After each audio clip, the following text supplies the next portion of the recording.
Hola queridos oyentes, estamos en uno de los capítulos sobre tabaquismo y en este caso ya estuvimos hablando del tema ambiental, del tema socioeconómico, estuvimos hablando del cigarrillo en sí, de los contenidos y en este caso vamos a hablar básicamente del proceso de cambio, ¿no? De cuando aquella persona que empieza a pensar en dejar de fumar. Es muy frecuente que en la adolescencia y en la juventud la persona no piense en dejar de fumar, o sí, dependiendo del ámbito en el cual se mueva, ¿no? Eso es muy importante. Si está el joven o la joven o le joven está rodeada de personas fumadoras, probablemente no exista esta pregunta de ¿y por qué fumo? O no existan conflictos dentro del grupo que generen incomodidades. Es muy frecuente también que los jóvenes y adolescentes tengan bastante salud, salvo que tengan alguna enfermedad previa, con lo cual también es muy poco frecuente que los jóvenes se den cuenta de que tienen que dejar de fumar, o sea que el cuerpo les está diciendo algo, ¿sí?, con respecto al cigarrillo. Entonces, por lo general, las personas que empiezan a pensar en dejar de fumar son personas que, digo yo, fueron aumentando su nivel de conciencia.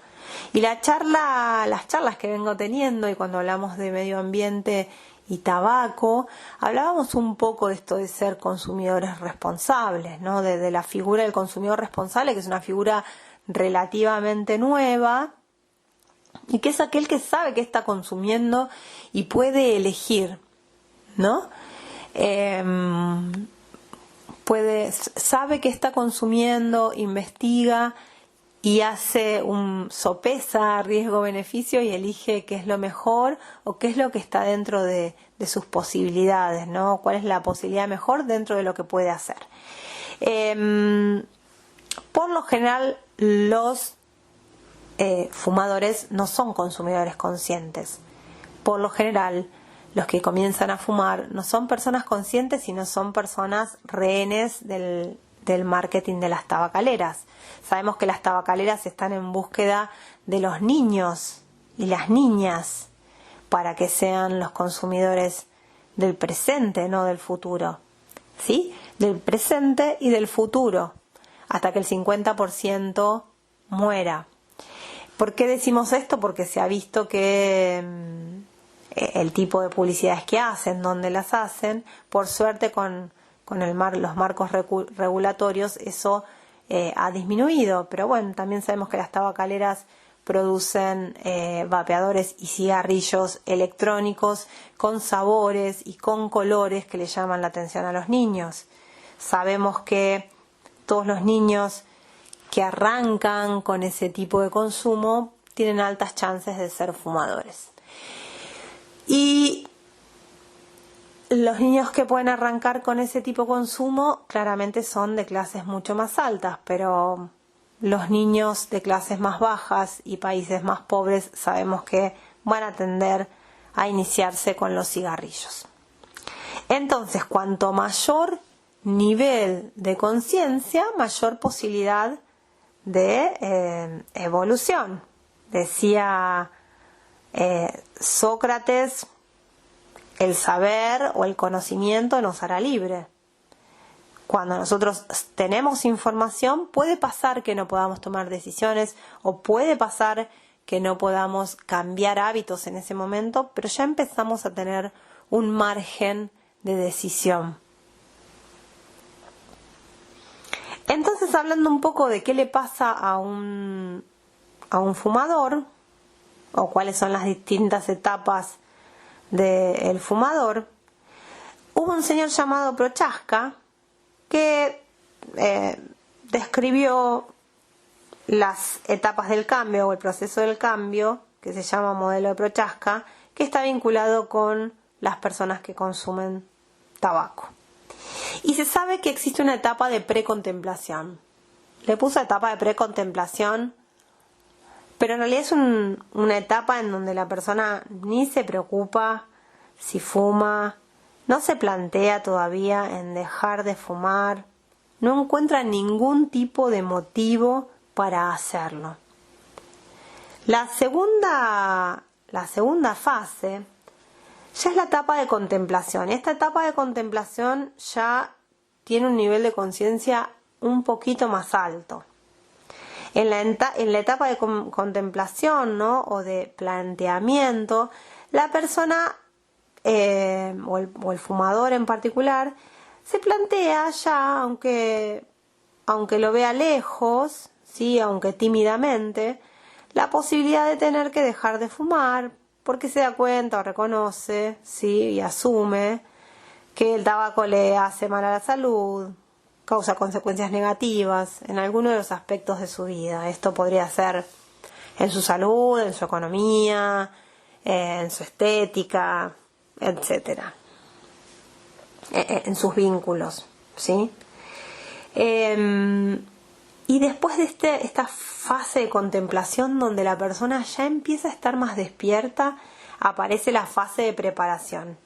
La fase de preparación, hoy nos vamos a detener en esa fase en particular, es el fumador que se está preparando para dejar, ¿sí?, de fumar, y en el transcurso de un mes va a tomar la decisión y va a pasar a la otra fase, que es la fase de acción, que es la fase en donde la persona deja de fumar, pasa a la acción, y es en el momento en donde la persona que fuma está disconforme al máximo.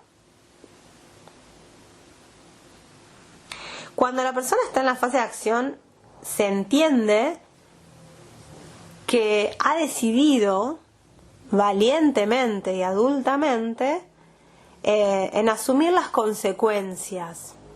Y digo asumir las consecuencias porque inconscientemente no asumía las consecuencias negativas, pero en este caso, cuando uno decide cambiar un hábito y salir de una adicción que es tan fuerte como la del cigarrillo, tiene que tener algo que tiene que ver con fuerza, una fuerza de voluntad, un deseo, una decisión con claros, ¿sí?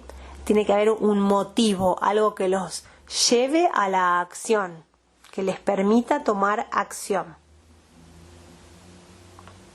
¿sí? Y después tenemos una fase de consolidación o mantenimiento, que es la fase en donde la persona se mantiene sin fumar, ¿sí? Puede pasar, y es muy frecuente, y esto lo hemos visto y se ve continuamente, que las personas recaigan, ¿no? Lo que se llama una recaída. Una recaída es, bueno, fumo una seca, dame una pitada, ¿no?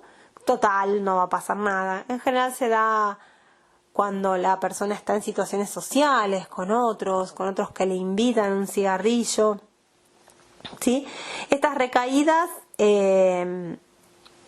con estas recaídas la persona nunca vuelve a la fase de precontemplación, siempre se mantiene en la de contemplación, ¿sí? Y siempre está cerca de estar preparado para volver a dejar. Puede ser una recaída en donde la persona sigue convencida en que tiene que dejar y vuelve a pasar a la acción, o puede ser que fume por un tiempo y vuelva al ciclo. También es interesante saber que todas aquellas personas que han dejado o han hecho varios intentos tienen muchísimas más chances de finalmente dejar de fumar, básicamente porque se conocen mucho más en esta situación. Vamos a ir apurando para aclarar un poquito qué es lo que sucede o qué es lo que tiene que saber esta persona en la fase de preparación. En la fase de preparación vamos a tener que abordar los tres aspectos: el psicológico, el físico y el social, ¿no? Y vamos a tener que hacer una investigación. Vamos a tener que tener conocimiento, básicamente para no asustarnos y poder llevar adelante el proceso, que va a ser de tomar acción, va a ser de decidir cuándo dejar de fumar. Cuando nos vamos preparando, necesitamos conocer el grado de dependencia. Esto se hace por unos tests muy fáciles de hacer. Es re importante conocer los síntomas de abstinencia, básicamente porque tenemos que conocer qué es lo que nos puede llegar a pasar y nuestra familia también tiene que saber que vamos a estar o podemos llegar a estar con abstinencia, de manera que puedan acompañarnos, de que no nos asustemos. También tenemos que, en esta parte física, tenemos que conocer que existen tratamientos farmacológicos que pueden complementar el tratamiento. Son tratamientos farmacológicos que tiene que acompañar un médico, pero son muy útiles al momento de dejar de fumar. Después de eso tenemos que conocer aspectos psicológicos, ¿no? En esta preparación. Nosotros vamos a tener que haber reflexionado acerca de los pros y los contras de fumar. Los pros van a tener que tener un peso tan importante, que van a ser los que me sostengan a la hora de las dudas, a la hora de las recaídas. Voy a tener que además identificar y comenzar a disociar el cigarrillo de aquellas actividades y situaciones con las que está relacionando. Por ejemplo, me tomo el café después de comer y me fumo un pucho. Yo voy a tener que disociar esa situación. Voy a tener que tomar el café y en todo caso después fumarme el pucho, ¿sí? Voy a tener que empezar a prestar atención de qué me pasa a mí con esos cigarrillos asociados a otras actividades. Necesito conocerme. Por otro lado, voy a tener que controlar la ansiedad y afianzar el compromiso. Controlar la ansiedad va a ser aplicar técnicas que ahora, después del próximo podcast vamos a ver, que tienen que ver con el control de la ansiedad, que son muy simples y son muchas muy saludables. Además de esto, vamos a necesitar que el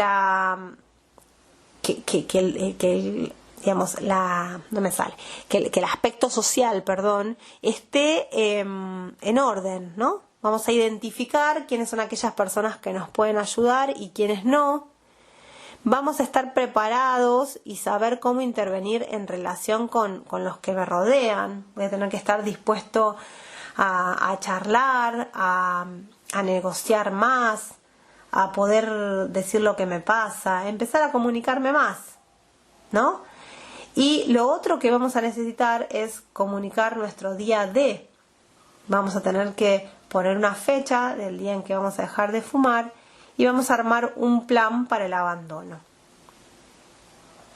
Es importante que tengamos en cuenta que cada vez que alguien quiere dejar de fumar, hay distintos, en los distintos países, en el sistema de salud, hay equipos que acompañan a las personas que quieren dejar de fumar, hay grupos de autoayuda que acompañan, hay médicos que se dedican a la cesación tabáquica, inclusive en la página de la OPS hay un recurso digital para dejar de fumar. Cada país en general emite cuadernillos con los distintos ejercicios que se pueden hacer, cómo me puedo ir guiando, y esto está en general muy tipificado y abordado en casi todos los países. Con lo cual es importante y los invito a que empiecen a investigar sobre este material, ¿sí? Y que lo empiecen a ver como para tener la información o como para dársela a alguien que esté en búsqueda de dejar de fumar. Seamos promotores de la salud, ayudemos al resto que está con ganas de poder elegir. Así que dicho esto, los espero en el próximo podcast, donde vamos a ver básicamente los síntomas de la abstinencia, vamos a ver los beneficios físicos de dejar de fumar y algunas otras cuestiones que faltaron abordar en este podcast. Los saludo y que tengan un hermoso día.